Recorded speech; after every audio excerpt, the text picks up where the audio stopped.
నువ్వు ఈ రోజు ఈ పరిస్థితిలో ఉండడానికి కారణం, అందరి ముందు తలదించుకోవడానికి కారణం నువ్వు మాత్రమే నిషి. అవును, నువ్వే. మోసంతో స్నేహం చేయకపోయినా నీ కంపెనీలో జరుగుతున్న మోసాన్ని నువ్వు ముందే తెలుసుకున్నా నువ్వు ఈ రోజు ఈ పరిస్థితిలో ఉండేదానివి కాదు.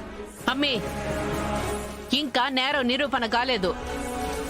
ఆ పిల్లలు ఆస్పత్రి పాలయ్యేదానికే కారణం నిషిక వాళ్ళ ఫ్యాక్టరీలో తయారైన చాక్లెట్స్ అని తెలియలేదు కదా. మరెందుకు ముందే మీరు ఇట్ట నోరేసుకొని పడిపోతా ఉంటారు? ఈవిడ తానా అంటే వీళ్ళు తందాన అనాలి కదా అత్తయ్య.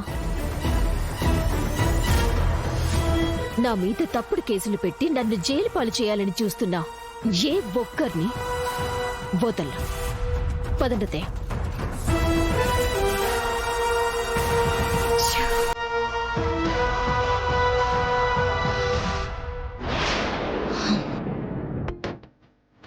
నలుగురు పిల్లల పరిస్థితి విషమంగా ఉంది. ఐఎన్ చాక్లెట్ అధినేతలైన నిషిక, ఇంద్రాణి మీద పోలీసులు కేసు నమోదు చేశారు.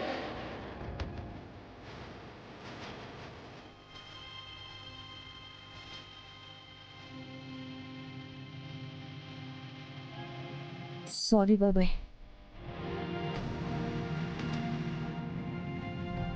కూర్చోమ్మా.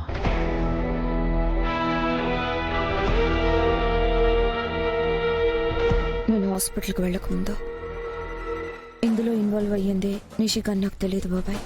ఒకవేళ తెలుసుంటే నువ్వు హాస్పిటల్కి వెళ్ళకముందే ఆ పిల్లలు హాస్పిటల్ పాలవడానికి కారణం మన నిషిక అని తెలుసుంటే ఏం చేసి ఉండేదానివి? అయినా కూడా అక్కడికి వెళ్ళి న్యూస్ కవర్ చేసేదాన్ని బాబాయ్. నిజాన్ని బయట పెట్టేదాన్ని. ఇంకెవరూ హాస్పిటల్ పాలవ్వకుండా చూసుకునేదాన్ని.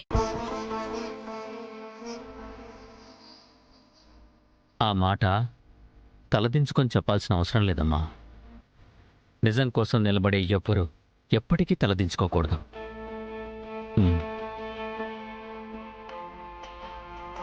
నేను బాధపడుతుంది నిషిక గురించి కాదమ్మా, నీ గురించే.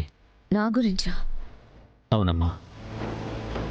నువ్వు ఇన్నేళ్ళు ఇంత కష్టపడి ఈ ఇంటికి, ఈ కుటుంబానికి ఇంత పేరు తీసుకొస్తే నిషిక, యువరాజ్, వైజయంతి పంతాలకు పోయి తప్పుల మీద తప్పులు చేసుకుంటూ పోతున్నారు. వాళ్ళ ఈ అపార్థాలు, అనుమానాలు ఎక్కడ ఆగుతాయో, మనల్ని ఎంత దూరం తీసుకెళ్తాయో అని తలుచుకుంటేనే భయంగా ఉంది. నిషి ఆవేశాన్ని ఎలా కంట్రోల్ చేయాలో తెలియడం లేదు బాబాయ్. నా సాయాన్ని స్వార్థం అనుకుంటుంది. నా మాటను వినడానికి కూడా సిద్ధంగా లేదు బాబాయ్. ఆ అర్థం లేని ఆవేశంతో ఏ నిర్ణయం తీసుకుంటారో, నిన్ను ఎక్కడ బాధ పెడతారో అని భయంగా ఉందమ్మా. నీకు ఈ కుటుంబానికి పెరుగుతున్న దూరాన్ని, పెరుగుతున్న మనస్పర్ధల్ని చూస్తుంటే మనసంతా ఎందుకో కంగారుగా ఉంది కౌశికి. మీరు అనవసరంగా భయపడుతున్నారు మావయ్య గారు. మనం ఉండగా వదినకేమవుతుంది? ఏమోనమ్మా, కౌశికి మీద పంతంతో నిషిక ఇంద్రాణితో చేతులు కలిపింది. విషయం ఎంత దూరం తీసుకొచ్చింది. ఇప్పుడు పొరపాటున ఆ పిల్లలకేమైనా జరిగితే? డాక్టర్ గారితో మాట్లాడాం నాన్న. పిల్లలకి ఏమీ కాదు అని చెప్పారు. స్పీడ్గా కోలుకుంటున్నారని చెప్పారు. అసలు ఇంద్రాని చేసిన మోసాన్ని నిషిక ఎందుకు ఆపలేదో నాకు అర్థం కావడం లేదు. నిషిక ఆవేశపర్రాలే కాని తప్పుడు పనులు చేయదు వదినా. ఒకరి ప్రాణాలు పోతున్నాయని తెలిసి కూడా లాభాల కోసం ఇలాంటి పని ఎప్పటికీ చేయదు. అవునక్క, నాకు తెలిసి ఇదంతా ఇంద్రాని నిషికి తెలియకుండా చేసినట్టుంది. అది పోలీసులకి చెప్పినా నమ్మరు కదా కేదార్. ఇలాంటి అవకాశం కోసం ఎదురు చూస్తున్న ఇంద్రాని ఖచ్చితంగా నిషికని కేసులో ఇరికించి మన ఫ్యామిలీ పరువు తీయాలని చూస్తుంది. మీరేం టెన్షన్ పడకండి వదినా. నిషి ఏ తప్పు చేయదు. ఆ విషయం జేడీకి కూడా తెలుసు. ఖచ్చితంగా జేడీనే నిషిని కాపాడుతుంది. తప్పు చేసిన ఇంద్రాని ఆట కట్టించి జైల్లో పెడుతుంది. నువ్వు కాల్ చేయి.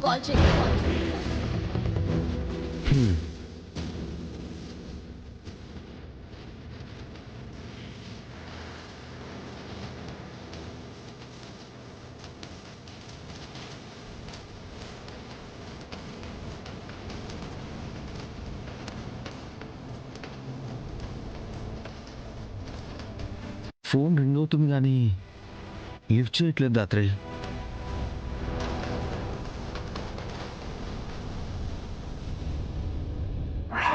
ఈ అవకాశాన్ని వాడుకొని అన్ని పిట్టల్ని ఒకేసారి దెబ్బ కొట్టాలి.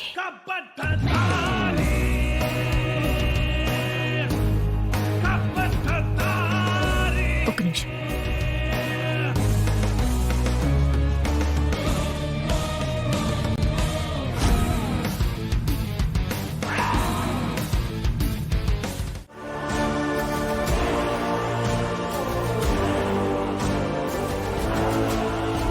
అమ్మే చూసేసిందంటావా?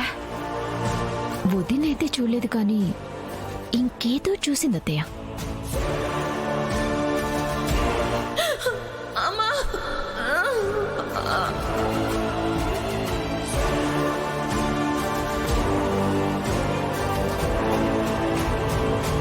ఏమైంది దాత్రి? వదిన టాబ్లెట్ తీసుకోపోయి అలానే ఎందుకు వెళ్ళిపోయారు? నిన్ను తోడు రమ్మని ఒంటరిగా వెళ్ళిపోవడం, టాబ్లెట్ ఇక్కడ పడేసి వాటర్ బాటిల్ క్యాప్ కూడా పెట్టకుండా క్యాబ్లో వెళ్ళిపోవడం ఏంటి? ఏమో కేదార్, మనం వెంటనే హాస్పిటల్కి వెళ్దాం. వదిన ఏ పరిస్థితుల్లో వెళ్ళారో ఏంటో. పద. పద.